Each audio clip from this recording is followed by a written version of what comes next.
Good morning dear students. आप सभी का Shri Madhav education online institute पर स्वागत है। आज हम NCERT science class 10 chapter number 10 प्रकाश का परावर्तन एवं अपवर्तन स्टार्ट कर रहे हैं। इस पाठ के अंतर्गत हम डिस्कस करेंगे प्रकाश जो परावर्तन है वो गोलीय दर्पणों से, ठीक है, और जो अपवर्तन है वो लेंसों पर, ठीक है। तो आइए देर किए बिना डिस्कशन जारी करते हैं। यहाँ जो है आपका हम सबसे पहले तो ये जानेंगे कि प्रकाश क्या होता है।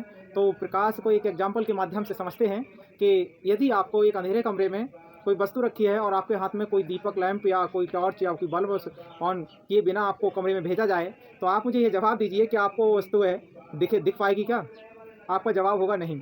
ऐसा क्यों है? हमारे पास स्वस्थ आंखें हैं, इसके बावजूद भी अंधेरे कमरे में रखी हुई वस्तु को देखने में हम असमर्थ हैं। इसका मतलब है कि हमें इन आँखों के अतिरिक्त भी कोई किसी अन्य भौतिक साधन की आवश्यकता है, और वही भौतिक साधन जो है प्रकाश है, उसी का नाम प्रकाश है।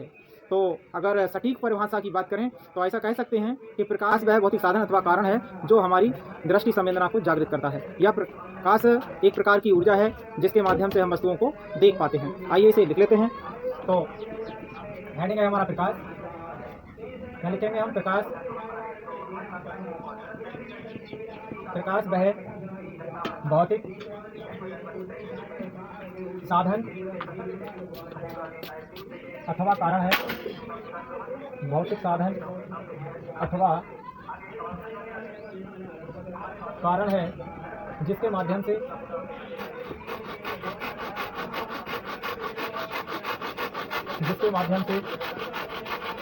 हम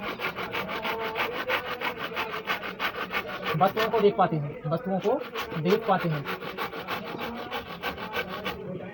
जिसके माध्यम से हम वस्तुओं को देख पाते हैं। अथवा दूसरे तरह से लिखें तो ऐसे लिख सकते हैं कि प्रकाश एक प्रकार की ऊर्जा है जो हमारी दृष्टि संवेदना को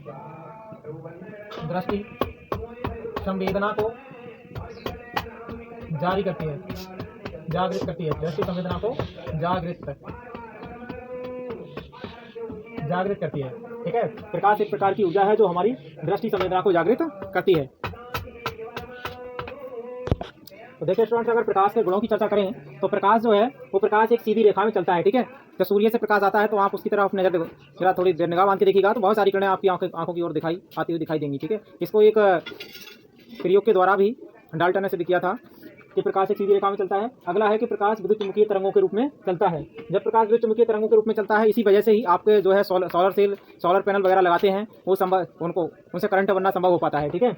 आगे है आपका कह रहे हैं प्रकाश को चलने के लिए माध्यम की आवश्यकता नहीं होती है, अर्थात प्रकाश जो है निर्वात में भी चल सकता है। प्रकाश ऐसे स्थान पर भी चल सकता है जहाँ वायु भी क्या हो, अनुपस्थित हो। और निर्वात में जो प्रकाश की चाल होती है, कह रहे निर्वात में प्रकाश की चाल 3 × 10⁸ मीटर प्रति सेकेंड होती है। कह रहे दृश्य प्रकाश का तरंगदैर्घ्य 3900 एंगस्ट्रॉम 3900 एंगस्ट्रॉम से 7800 एंगस्ट्रॉम तक होता है, ठीक है। अब कह रहे हैं प्रकाश परावर्तन, अपवर्तन तथा विवर्तन आदि गुणों को भी प्रदर्शित करता है, ठीक है। अब ये रहे प्रकाश के बारे में कि प्रकाश क्या है और प्रकाश के गुण, कुछ गुणों की हमने चर्चा की है यहाँ। अब वो बात करते हैं कि प्रकाश का हम मुख्य रूप से यहाँ परावर्तन और अपवर्तन के 2 गुणों पर चर्चा करेंगे। तो आइए प्रकाश का परावर्तन के बारे में समझते हैं कि प्रकाश का परावर्तन, जब प्रकाश किसी प्रकाश स्रोत से चलकर और चिकनी या चमकदार सतह से टकराता है जिस पर एक ओर से कलई की गई हो, तो प्रकाश का अधिकांश भाग लौटकर प्रथम माध्यम में वापस लौट जाता है जिस माध्यम में से आता है। इसे चित्र के माध्यम से समझते हैं। जैसे ये आपका एक दर्पण है और यहाँ ये आपका प्रकाश स्रोत है सूर्य से प्रकाश आ रहा है और ये प्रकाश की किरण आके दर्पण के इस बिंदु बी पर टकराई। तो जिस तरह से यहाँ दूसरी साइड से कलई की गई है दर्पण पे, तो टकरा के पार तो जा नहीं सकती, तो टकरा के इस तरह से वापस हो जाती है, ठीक है। तो ये परावर्तित किरण होगी। अभी जिस बिंदु पर ये आके टकराई थी, इस बिंदु को कहते हैं आपतन बिंदु। और इस पर यदि लंब खींच लें तो ये वाला जो कोण बनता है एक साइड में, ये वाली किरण है, इस किरण को क्या कहते हैं? आपतित किरण कहते हैं। आपतित किरण। और ये किरण जो है आपकी ये है परावर्तित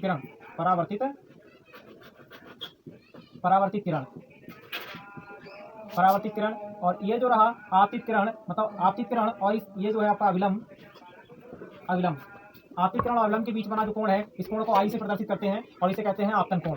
और ये जो अविलंब और परावर्तित किरण के बीच बना कोण जो है, इसको आर से प्रदर्शित करते हैं, जिसे कहते हैं परावर्तन कोण। तो यहाँ लिख सकते हैं कि ये जो बिंदु है, इस बिंदु बी को कहते हैं आपतन बिंदु। और यहाँ आई जो है वो क्या है आपका? आई है आपतन कोण। आपतन कोण। आपसे कोई पूछे कि आपतन कोण किसे कहते हैं, तो आपतित किरण और अभिलंब के बीच बने कोण को आपतन कोण कहते हैं। इसी तरह से अगर पूछे परावर्तन कोण किसे कहते हैं, तो ये आर आपका परावर्तन कोण है, मैं परावर्तित किरण और अभिलंब के बीच बने कोण को परावर्तन कोण कहते हैं, परावर्तन कोण। अब देखिएगा यहाँ प्रकाश, ये था हमारा कौन सा आइटम था, प्रकाश का परावर्तन, प्रकाश का परावर्तन, ये समझ रहे थे हम। तो अब इसको डेफिनेशन देखें प्रकाश परावर्तन की, तो क्या होगी, जब प्रकाश किसी प्रकाश स्रोत से चलकर किसी चिकनी चमकदार तथा एक ओर से कली की हुई सतह पर टकराता है, तो प्रकाश का अधिकांश भाग जो है प्रथम माध्यम में वापस लौट जाता है। इधर का जो माध्यम है वो क्या है, प्रथम माध्यम। और ये जो है इधर यहाँ ये आपका M1 M2 ये एक दर्पण है जो ये दूसरे माध्यम का काम कर रहा है। यहाँ प्रकाश आया और दर्पण की सतह से टकराया और परावर्तित हो गया, ठीक है। अब वो करें प्रकाश परावर्तन के नियम। तो प्रकाश परावर्तन के नियम होते हैं दो, यहाँ हेडिंग है हमारा प्रकाश परावर्तन के नियम।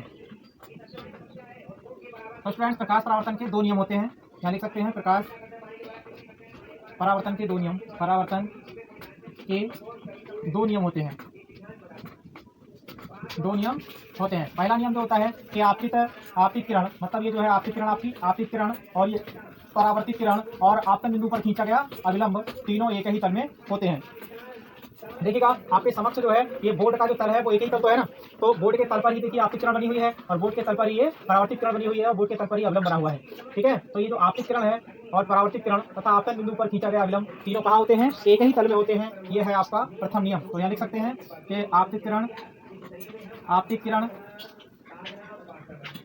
किरण कौमा परावर्तित किरण और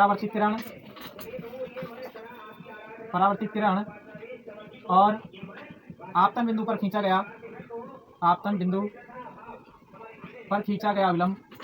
गया अभिलंब तीनों एक ही तल में होते हैं, तीनों एक ही तल में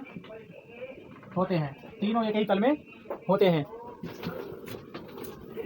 दूसरे नियम की बात करें तो दूसरा नियम होता है आपका, याद रखें कि दूसरा नियम होता है कि आपतन कोण आई परावर्तन कोण आर के बराबर होता है, ठीक है। तो ये रहे प्रकाश के परावर्तन के दो नियम। तो आज के इस लेक्चर में हमने चर्चा की कि प्रकाश क्या है। तो एक बार रिवाइज करा देता हूँ कि प्रकाश जो है वो एक प्रकाश भौतिक साधन अथवा कारण है जिसके माध्यम से हम वस्तुओं को देख पाते हैं, या फिर ऐसा कह सकते हैं कि प्रकाश एक प्रकार की ऊर्जा है जो हमारी दृष्टि संवेदना को जागृत करती है। आगे है लिखा हुआ प्रकाश के गुण। तो प्रकाश के गुण में हमने कुछ इसके गुणों पर चर्चा की। यहाँ पहला गुण है प्रकाश एक सीधी रेखा में चलता है, दूसरा है प्रकाश विद्युत चुम्बकीय तरंगों के रूप में चलता है, तीसरा है प्रकाश को चलने के लिए माध्यम की आवश्यकता नहीं होती है।